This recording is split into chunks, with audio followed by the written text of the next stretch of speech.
नमस्कार, मैं हूं पुनीत पाठक और आप देख रहे हैं मध्य प्रदेश की बात। बहुत स्वागत है आप सबका। एक विचार, एक सोच या कहें एक आइडिया बुरे से बुरे हालात को बदलने के लिए काफी होता है। हर बार की तरह एक आइडिया प्रदेश के मुखिया शिवराज सिंह चौहान के जहन में आया और अब इसे जमीन पर उतारा जा रहा। आइडिया ये कि ऑक्सीजन सप्लाई में सेना के ग्लोब मास्टर की मदद लेनी चाहिए, दुनिया के सबसे बड़े रेल नेटवर्क का सहारा लेना चाहिए और जाहिर तौर पर इससे तस्वीर बदल चली। मुख्यमंत्री की पहल कहें या अपनी सोच को अंजाम तक पहुंचाने की जिद। मध्य प्रदेश को बोकारो से 6 ऑक्सीजन के टैंकर मिल रहे हैं और इसी के चलते जबलपुर, भोपाल, सागर समेत पूरे बुंदेलखंड में ऑक्सीजन की कमी को दूर किया जा सकता है। मुख्यमंत्री के मिशन प्राणवायु पर दोनों पक्षों से बात करेंगे। पहले एक रिपोर्ट देखें।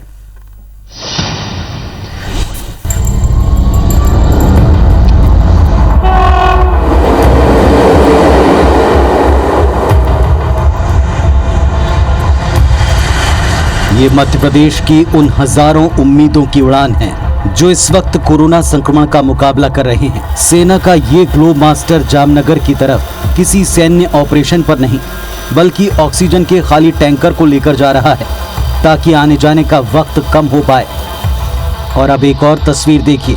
भोपाल के नजदीक मंडीदीप से करीब 1300 किलोमीटर दूर बोकारो में ट्रेन पर एक एक कर ऑक्सीजन के टैंकर चढ़ाए जा रहे हैं। इन 6 टैंकर्स में से 2 जबलपुर के लिए, 1 सागर के लिए और 3 भोपाल के लिए हैं। जाहिर तौर पर इन टैंकर्स में आ रही ऑक्सीजन के बाद हालात बदले नजर आएंगे।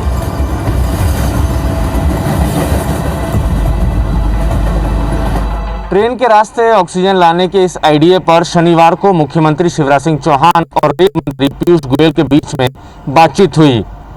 चर्चा में सहमति बनी और महज 60 घंटे के भीतर बोकारो से 6 ऑक्सीजन के टैंकर लेकर ऑक्सीजन एक्सप्रेस रवाना भी हो गई। ट्रेन के रास्ते ऑक्सीजन टैंकर लाने के इस आइडिया पर मुख्यमंत्री ने शनिवार को केंद्रीय रेल मंत्री पीयूष गोयल से चर्चा की। दोनों में इस बात पर सहमति बनी कि रेल रूट के जरिए ऑक्सीजन सप्लाई शुरू की जाए और महज 30 घंटे के भीतर बोकारो से 6 ऑक्सीजन टैंकर्स को लेकर ट्रेन रवाना भी हो गई। एक बार फिर बात ग्लोब मास्टर की, जो इस वक्त इंदौर, भोपाल और ग्वालियर से लगातार उड़ान भर रहा है। इसके जरिए अभी तक 8 टैंकर्स इंदौर से, 4 टैंकर भोपाल से और 2 टैंकर ग्वालियर से उड़ान भर चुके हैं और ऑक्सीजन लेकर लौट भी गए हैं। वैसे शिवराज के मिशन प्राणवायु में आगे का भी प्लान तैयार है। आने वाले दिनों में 29 और 30 अप्रैल को बोकारो के लिए भोपाल से 2, जबकि 1 मई को 2 छोटे टैंकर ग्वालियर से भेजे जाएंगे। दूसरी तरफ जामनगर के लिए 28, 29, 30 अप्रैल और 1 मई तक रोजाना 1 टैंकर भोपाल से और 1 टैंकर इंदौर से जामनगर हवाई जहाज से भेजा जाएगा। दरअसल अपने मिशन प्राणवायु को पूरा करने के लिए मुख्यमंत्री ने पहले से तैयारी कर रखी थी। नतीजा ये कि तेजी से हुए फैसलों के बाद अब इसके परिणाम जमीन पर दिखने लगे हैं। ऑक्सीजन की आपूर्ति पर्याप्त मात्रा में हो। मुख्यमंत्री जी लगातार केंद्रीय मंत्रियों से, हमारे देश के प्रधानमंत्री से, जहां से प्लांट आ रहे से ऑक्सीजन आ रही है वहां पर ऑक्सीजन की उपलब्धता को सुनिश्चित कर रहे हैं। तो ताकत के साथ में सरकार युद्ध स्तर पर काम कर रही है। अपने मिशन को अंजाम देने से पहले मुख्यमंत्री शिवराज सिंह चौहान ने न सिर्फ केंद्रीय मंत्रियों और अपने मंत्रिमंडल के साथियों से चर्चा की बल्कि सीआईआई के पदाधिकारी, सामाजिक संगठनों के प्रतिनिधि और विषय विशेषज्ञों से लेकर उद्योगपतियों तक से मुख्यमंत्री ने गहन चिंतन किया। वैसे लोकतंत्र में सियासत को रोकना संभव नहीं है। कांग्रेस का आरोप है कि अगर ये कदम पहले उठा लिए जाते तो ऐसे हालात न बनते। काश ये सारी व्यवस्थाएं समय रहते कर ली होती, समय पर निर्णय ले लिए होते, तो जो आज हमारे अपने समाज के लोग, जो हमारे बुजुर्ग, जो हमारे साथी, जो मित्र सखा आज आपकी इन कमियों के कारण हमारे बीच में नहीं है, वो आज हमारे साथ होते हैं। प्रदेश में ऑक्सीजन की उपलब्धता बनी रहे, लिहाजा सीएम ने हर बैठक में अधिकारियों को सावधानी बरतने के निर्देश दिए हैं। उन्होंने खंडवा का जिक्र कर ऑक्सीजन का ऑडिट कराने को कहा है, क्योंकि इससे ऑक्सीजन की फिजूल खर्ची बचती है। उन्होंने कहा कि यदि लो फ्लो पर काम चल सकता है तो हाई फ्लो देने पर भी ध्यान देना चाहिए। मुख्यमंत्री ने मरीजों को वैज्ञानिक ढंग से जितनी जरूरत हो उतनी ही ऑक्सीजन देने को कहा है। आपने शिवराज सिंह चौहान के मिशन प्राणवायु की हर बारीकी को देखा, लेकिन आखिरी में फिर वो तस्वीर जहां से बात शुरू हुई थी। नवीन सिंह, IBC 24, भोपाल। तो इस वक्त ऑक्सीजन को लेकर सरकार चौतरफा प्रयासों में जुटी है। इन प्रयासों को करने को लेकर लगातार विपक्ष, आम लोग सब जहां उंगलियां उठाते रहे, उस बीच सरकार और सरकार के मुखिया खास तौर पर इस व्यवस्था में लगातार जुटे रहे हैं कि जहां जहां से उपलब्ध हो सके वहां उन हर एक विकल्पों पर विचार किया जाए। न केवल विचार किया जाए बल्कि तत्काल उन पर अमल किया जाए। और ऐसे ही दो सबसे बड़े विकल्प, जिनको हम कह सकते हैं कि एक बड़ा चेंज, एक बड़ा परिवर्तन और एक बड़ी राहत लेकर प्रदेश की तरफ बड़ी तेजी से बढ़ रहे हैं। और इसके बाद उम्मीद की जाने लगी है कि जो एक ऑक्सीजन की किल्लत, जो कमी प्रदेश में दिखाई पड़ी, उस पर तुरंत एक असरकारक तरीके से राहत पहुंचाई जा सके। एक है कि वायुसेना की मदद ली जाए। शनिवार को बातचीत की गई, देश के रक्षा मंत्री से सहमति मिली और 48 घंटे के भीतर इस पर काम शुरू हो गया। इसी तरह रेल मंत्री से वार्तालाप किया गया और रेल मंत्री से बातचीत करके एक ऐसी रेल को चलाया गया जो सीधे तौर पर ऑक्सीजन की आपूर्ति करने के लिए बड़े टैंकर्स को एक साथ प्रदेश की तरफ भेज रहे। हमारे साथ में दोनों पक्षों के नेता जुड़ रहे हैं। उनसे मिलकर, उनसे चर्चा करके जानने समझने की कोशिश करते हैं कि इस कदम को, इस राहत को कितनी प्रभावी तरीके से जमीन पर होते हुए हम देख पाएंगे आने वाले वक्त में। राहुल कोठारी साहब भारतीय जनता पार्टी की तरफ से पक्ष रखेंगे और राम पांडे जी कांग्रेस पार्टी की तरफ से पक्ष रखेंगे। आप दोनों का नमस्कार, स्वागत है। संकट का समय है, संकट के समय में उम्मीद करते हैं कि राजनीति से परे राहतों की और अच्छी तरह से इसका इंप्लीमेंट हो, इस पर हम बात कर पाएंगे। राहुल कोठारी जी, सवाल आप ही से। सत्ता पक्ष ने लगातार इन चुनौतियों को, चैलेंजेस को झेला है, स्वीकार किया है। अब इस पर काम शुरू होता दिख भी रहा है और न केवल काम शुरू हुआ बल्कि अब राहतों की उम्मीद बहुत जल्द की जा रही। नहीं, देखिए, लगातार जिस तरीके से हम पहले भी कह रहे थे कि विपरीत परिस्थितियां पूरे देश में आई हैं, आपदा की स्थिति है, एक बड़ी आफत अपने सामने है और भारतीय जनता पार्टी की जो कार्य करने की पद्धति है, हम लोग बहुत बारीकी में जाकर काम करते हैं। और आज हम बहुत इस बात को गर्व के साथ कह सकते हैं कि भले हम इस विपरीत परिस्थिति में हैं, लेकिन आदरणीय नरेंद्र मोदी जी के साथ में जो संबंध हमारे पूरे वैश्विक स्तर पर बने थे, उन्होंने जो मित्रता स्थापित सब लोगों से करी थी, आज उसका निश्चित रूप से लाभ भी हमको मिल रहा है। लगातार शिवराज सिंह चौहान जी ने पूरी संजीदगी से जिस काम को किया, हर राज्य में बात की, हर उद्योगपति से बात की और उसके बाद आपने देखा कि ऑक्सीजन की व्यवस्था बहुत सुचारू हुई। लेकिन आप जानते हैं कि जब भी ऑक्सीजन टैंकर्स आते हैं तो उसके ट्रक्स की स्पीड अपने आप में तय होती है। बहुत सारी ऐसी चीजें होती हैं जिसको मापदंड पे नहीं नापा जा सकता। निश्चित रूप से अपने आप में कहीं ना कहीं ऐसे भी लोग बीच में होते हैं जो अपने आप में ऑक्सीजन की कमी का लाभ उठाने का प्रयास करते हैं। ऐसे सब लोगों का भी गला हमने पकड़ने का काम किया और ऑक्सीजन की सप्लाई कहां से बढ़ाई जा सकती है, किन किन इंडस्ट्री से ली जा सकती है, उस पर भी ध्यान दिया। आपने एक बात और महत्वपूर्ण देखी होगी कि शुरुआत के स्तर पर ऑक्सीजन की कमी 2-4 राज्यों में थी, बाकी राज्यों में नहीं दिखाई दे रही थी। वहां के उद्योगपति हमें मदद कर रहे थे, लेकिन धीरे धीरे ऐसी परिस्थिति निर्मित होती गई कि उन राज्यों को खुद को अपनी आपूर्ति के लिए ऑक्सीजन लगने लगी। ऐसे में जब उन्होंने हाथ खड़ा करना शुरू किया, उसके बाद मध्य प्रदेश ने इस बात का प्रयास किया कि हम लोग इस मामले में आत्मनिर्भर बने। हमारे यहाँ वैसे भी जिस तरीके से प्लांट लगाने का, एक्सपेंशन करने का काम लगातार प्रयासरत थे, वो भी लगातार सब मूर्त रूप ले रहा था। हमारे यहाँ के उद्योगपति भी आगे आए, बाकी अन्य राज्यों ने भी हमारी बहुत सारी सहायता की है। लेकिन कुल मिला के जो शिवराज सिंह चौहान जी का पुराना अनुभव रहा है, उनका जो काम करने का तरीका रहा है, उसको देखते हुए बहुत सारे लोगों ने साथ इस मामले में दिया है। हमारी केंद्र सरकार का भी हम लोग कोटिश कोटिश आभार प्रकट करते हैं, जिन्होंने इस बुरी परिस्थिति में हमारा सबका साथ दिया। और साथ में जो कुशल प्रशासन हमारी भारतीय जनता पार्टी की सरकार का था, यदि ऑक्सीजन कम भी पहुंच रही है तो कैसे मैनेजमेंट होना चाहिए कि हॉस्पिटल में व्यवस्था बराबर बनी रहे। निश्चित रूप से अपने आप में कई सारे अस्पतालों ने इस बात का प्रयास किया कि हम सारे कामों के लिए प्रशासन पर निर्भर हो जाएं, लेकिन आप जानते हैं कि प्रशासन को भी अपनी एक सीमा होती है। वो लोग गैस की टंकी भरवा के दे सकते हैं, लेकिन उसको अस्पताल नहीं लेके जा सकते थे। उसके बाद भी जो हमारे तंत्र ने पूरा ध्यान रखा है, कहां पर ऑक्सीजन कितनी लगनी, उसका एक पूल बनाया गया। और आज ये सारे नवाचार करते करते एक हम ऐसी स्टेज पर आकर बैठे हैं कि सारी समस्याएं समाप्त होने की कगार पर हैं। निश्चित रूप से आपने देखा कि अब तो आर्मी के जहाज जो हैं वो अपने आप में अब ऑक्सीजन लेकर आ रहे हैं, स्पीड बढ़ गई है, रेलवे के इंजन से हमारी ऑक्सीजन आ रही है। हमारा कुल मिला के ये कहना है कि मध्य प्रदेश जैसा राज्य जो अपने आप में भौगोलिक रूप से देश के मध्य में है, इसको तो हम इतना आत्मनिर्भर बनाएंगे कि आने वाले समय में हम दूसरे राज्यों के लिए भी इस तरह के प्रयोग कर पाए। भारतीय जनता पार्टी की सरकार सबके साथ सद्भाव का जो काम करती थी, जो स्थापना रखती थी, वही लाभ शिवराज सिंह चौहान जी को भरपूर मिला है और उनका जो स्नेह है पूरा आच्छादित हुआ है प्रदेश की जनता पे। हमारा निश्चित रूप से मानना है कि ऐसी जो महामारी है, ऐसी जो आपदा है, दोबारा कभी ना आए, ना आनी चाहिए, लेकिन फिर भी ऐसी कोई भी परिस्थिति के लिए हम लोग अब पूरी तरीके से तैयार रहेंगे।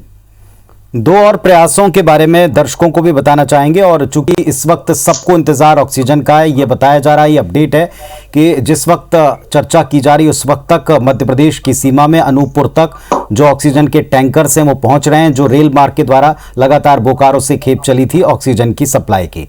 दूसरा ये भी बता दें आपको कि लगातार प्रयास सभी मिलकर करते हैं, कांग्रेस के साथ ही, बीजेपी के साथ ही, सत्ता पक्ष विपक्ष मिलकर काम कर रहे हैं। राहुल कोठारी जी, एक और जानकारी कि बीमे को लेकर के भी आपने कुछ कदम उठाए हैं, कुछ लोगों के 50 लोगों के आसपास बीमे करवाए हैं, कई लोगों को इसमें भी बहुत दिक्कतें आई थी, पिछले दिनों में खबरें चलाई।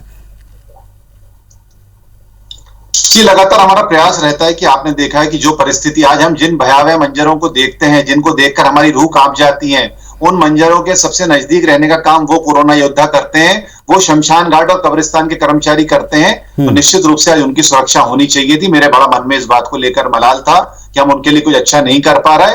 काढ़ा पहुंचाना, ड्राई फ्रूट्स पहुंचाना, ये अपने आप में छोटी बातें हैं, लेकिन उनके जीवन को एक सुरक्षा कवच देने का हमारा प्रयास था, उसको आज हमने पूरा किया है। 10-15 दिन की इसमें मेहनत लगी है। हमारे केंद्रीय वित्त राज्य मंत्री अनुराग ठाकुर जी का विशेष सहयोग रहा है। LIC का मैं आभारी हूं कि उन्होंने इस पूरे सुरक्षा कवच को पूरा कुल मिला के जो है 1 करोड़ रुपए का एक समूह बीमा सबका हुआ है। हर परिवार जो है अब 2 लाख रुपए से उनका बीमित हो गया है।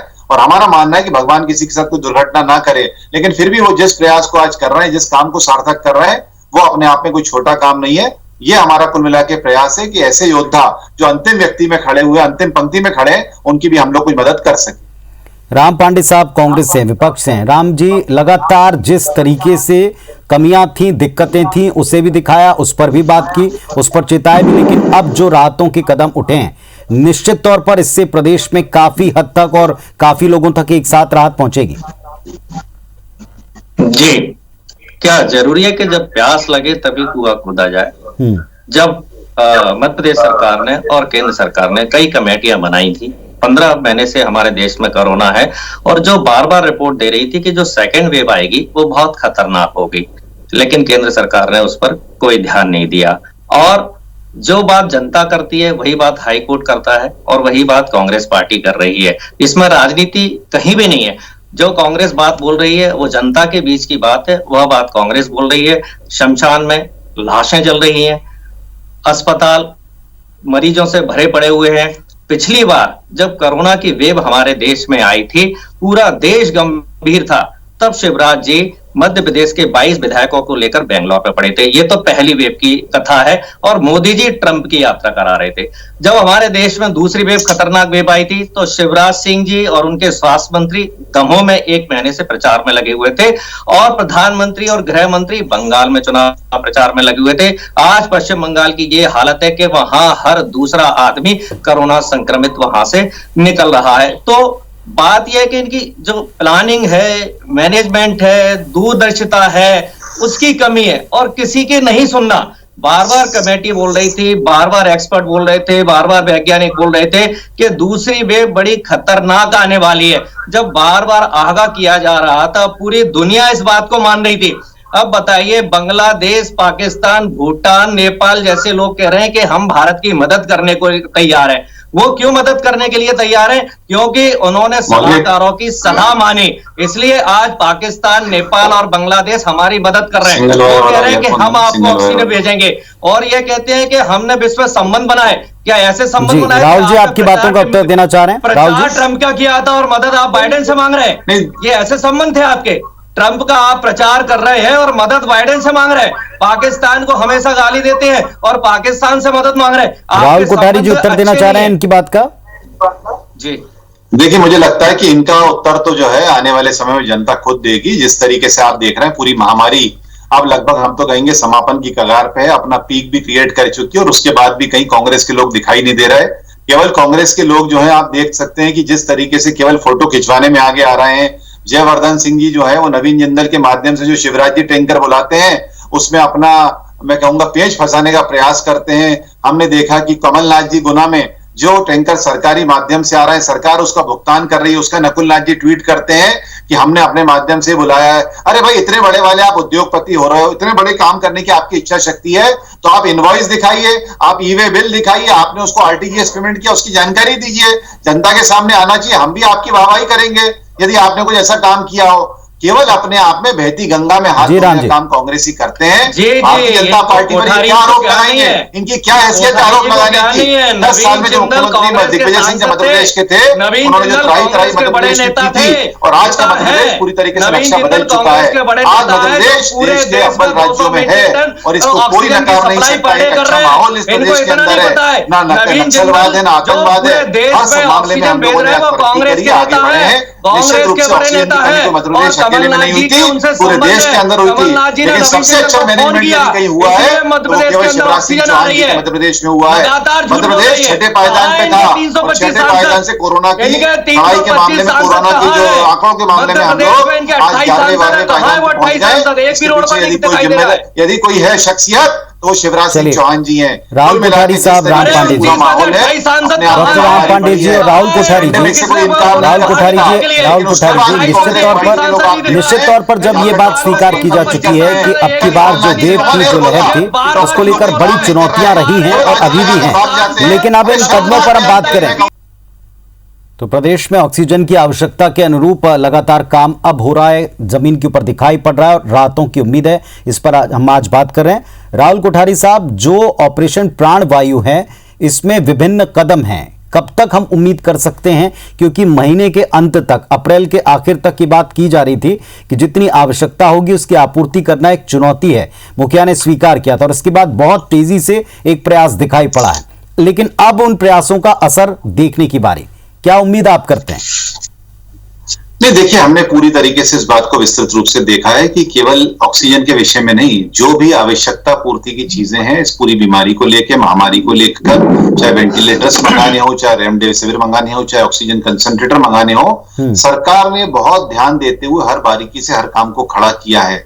आज हम देख रहे हैं कि हमारे मंत्री मैदान में हैं, लगातार हर काम को कर रहे हैं। और उसके बाद शिवराज सिंह चौहान जी को आप देखिए कि इतना बड़ा पेंडेमिक है, लेकिन आज भी वो बिना रिफाइनरी का दौरा कर रहे थे। उन्होंने एक नवाचार किया कि रिफाइनरी में ऑक्सीजन बनेगी और वहीं पर 1000 बेड का अस्पताल बनेगा। ये अपने आप में कहीं ना कहीं जो जिन जिलों में, मैं कह सकता हूं कि जिन जिलों में अभी तक पेंडेमिक ढंग से नहीं पहुंचा है, आने वाले समय में वहां पर भी पीक आएगा, तो हमारी जो पहले की तैयारी वहां रहना चाहिए उस पर भी हम लोग लगातार काम कर रहे हैं। आज जो भोपाल मध्य प्रदेश के मेट्रो शहर हैं वहां पर ये बहुत अपने आप में पीक पकड़ चुका है, हम लोग वैसी स्थिति में है, लेकिन आज फिर भी कुल मिला के अस्पताल मिलना संभव हो रहा है, ऑक्सीजन मिलना संभव हो रहा है। और ऑक्सीजन के मामले में आप देख रहे हैं कि जिस तरीके से पहले ही शुरुआत में हमने भोपाल में देखा, इंदौर में देखा, चाहे सरकारी उपक्रमों की मदद लेनी हो, बीएचईएल हमारे को तुरंत ऑक्सीजन देने के लिए तैयार हुई, बिना रिफाइनरी से हमारी ऑक्सीजन आई, इसके अलावा इनॉक्स कंपनी से हमारा तुरंत पैक्ट हुआ।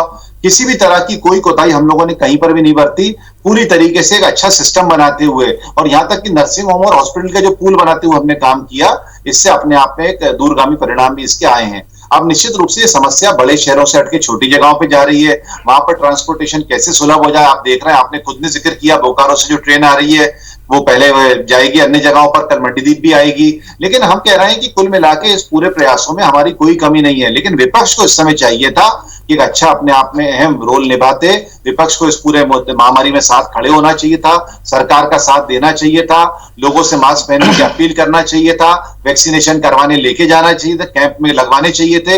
ये कहीं पर भी विपक्ष दिखाई नहीं दिया। कुल मिला के ट्विटर की वार जो है ये विपक्ष का करने का काम रह गया है। कमलनाथ जी भी यही काम कर रहे हैं।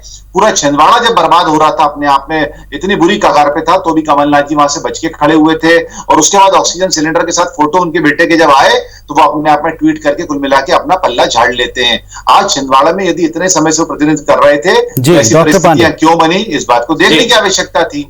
जी जी जी जी, देखो कितना झूठ बोल रहे हैं ये। आज ही ग्वालियर बड़े अस्पताल में 5 लोग ऑक्सीजन की कमी से मरे हैं, और जितने लोग अभी बड़े अस्पतालों में, ये सारा काम कांग्रेस पार्टी के लोग दुष्प्रचार करने का कर रहे हैं। कहीं पर भी ऑक्सीजन से कोई मृत्यु नहीं हुई है। ये पूरी तरीके से झूठ आप लोग के फैलाए हुए रहते हैं। देश बर्बाद हुआ है, थोड़ा सा ऑक्सीजन की कमी से कोई मृत्यु नहीं हुई है। जो देश की बर्बादी हुई है, इस बात को बोलने के कारण हुई है। आप लोग मुंह चलाते हो, काम नहीं करते हो। इस कारण देश बर्बाद हुआ है। पांडे जी, आपका काम है मुंह चलाने के बाद ट्विटर फैलने का। भारतीय जनता पार्टी ने जो काम किया है वो सड़क पर दिखाई दे रहा है। आप जब बकवास कर रहे थे, भौगोलिक रूप से सबसे बड़ा राज्य मध्य प्रदेश, बकवास कर रहे थे, भौगोलिक रूप से ज्योग्राफिकल सबसे बड़ा राज्य मध्य प्रदेश, और आज बेहतरीन स्थिति में हमने खड़ा किया उसको। करना सीख लो। थोड़ा सा भी यदि काम करते आप तो देश का ये हाल नहीं होता। आप कहते थे 100 दिन में हम व्यवस्था अपने राज्यों को देखो। बोकारो स्टील प्लांट जहां से गैस आ रही है, नेहरू जी ने स्थापना की। नवीन जिंदल जो गैस भेज रहे हैं वो कांग्रेस के नेता है। सबसे पहले कांग्रेस के नेता है, अपने कांग्रेस के नेता, आप पैसा दे रहे हो उनको भेजने का क्या? आज जहां से ऑक्सीजन आ रही है, BHEL से आ रही है, बोकारो स्टील प्लांट से आ रही है, जहां से ऑक्सीजन आ रही है, आरोप लगाना बंद करिए। कांग्रेस पार्टी के शायर बन गया है। आप लोग इस तरह के आरोप लगाते हैं स्टूडियो में बैठकर और टेबल पे। ये भारतीय जनता पार्टी स्वीकार नहीं करेगी। हम लोग जमीन पर काम कर रहे हैं। हमारे शिवराज सिंह चौहान जी ने काम खड़ा किया है। हमारे मंत्री सतत डॉक्टर पांडे, थोड़ा मौजूदा प्रयासों के बारे में बात करते हैं। ये सारी चर्चाएं जो आप कह रहे हैं, जितने आप आरोप लगा रहे हैं, इस पर डिबेट की एक श्रृंखला चली और आपके तमाम सहयोगी इसमें बैठे भी हैं। अब जिस हम प्राणवायु की बात कर रहे हैं, निश्चित तौर पर लोगों में आक्रोश, गुस्सा, संताप सारी चीजें थी, लेकिन इस वक्त जो अब प्रयास दिख रहे हैं कि बहुत तेजी से प्रदेश की तरफ बढ़ रहे हैं, आप क्या उम्मीद करते हैं? इनसे राहत और इनसे भरपाई है? देखिए, जो प्रयास होता है, जब हम पानी पीने की जरूरत पड़ेगी और उसी समय कुआं खोदेंगे तो वो वाली बात होती है ऊंट के मुंह में जीरा। ये हाल मध्य प्रदेश का हो रहा है। मैं तो आपसे कह रहा हूं, आप किसी भी अस्पताल में किसी भी मरीज को फोन लगाकर पूछ लीजिए तो उसकी आधी जान तो ऑक्सीजन की कमी से निकल रही है। जो उसके सिलेंडर लगा हुआ है उसको डर है कि ये आधे घंटे में खत्म हो जाएगा तो दूसरा सिलेंडर कहां से आएगा? दहशत में लोग मर रहे हैं, ऑक्सीजन सिलेंडर की कमी की दहशत में लोग मर रहे हैं। आज ग्वालियर बड़े अस्पताल में 5 लोग ऑक्सीजन की कमी से मर चुके हैं। उठा रही है अपना मुंह बंद करो। जब सामने वाला कोई बोलता है तो जरा सुनने की रखा करो। आप जब बोल रहे थे तो मैं नहीं बोल रहा था। ये आपके मुंह में क्या बवासीर है क्या? थोड़ा सा मुंह बंद करके रखा करो। जब मैं बोल रहा हूँ आप बोलते हो तो मैं चुप रहता हूँ। डॉक्टर पांडे, कृपया थोड़ा सा भाषा का भी संयम रखें। तो ये फिर इस वक्त दोनों पक्षों को लोग सुन रहे हैं। इस वक्त दोनों पक्षों से लोग बात किसी समझदारी और सेंसिटिविटी की उम्मीद करते हैं। बर्बाद हुआ है, तो ये अस्पताल समस्या निश्चित तौर पर समस्याएं थी, विकराल थी, चुनौतियां थी, लेकिन अब जो कदम उठे हैं कुछ घंटों के भीतर, जब ये कदम जमीन के ऊपर लगातार रात देंगे तब इसके बाद परिस्थितियां क्या बनेंगी, उम्मीद कर सकते हैं कि एक बेहतर हालात रहेंगे। तब तक ये बहस, तब तक ये लगातार आकलन जारी भी रहेगा और इस पर चर्चाएं भी जारी रहेंगी। बहुत शुक्रिया आप दोनों का समय देने के लिए। नमस्कार।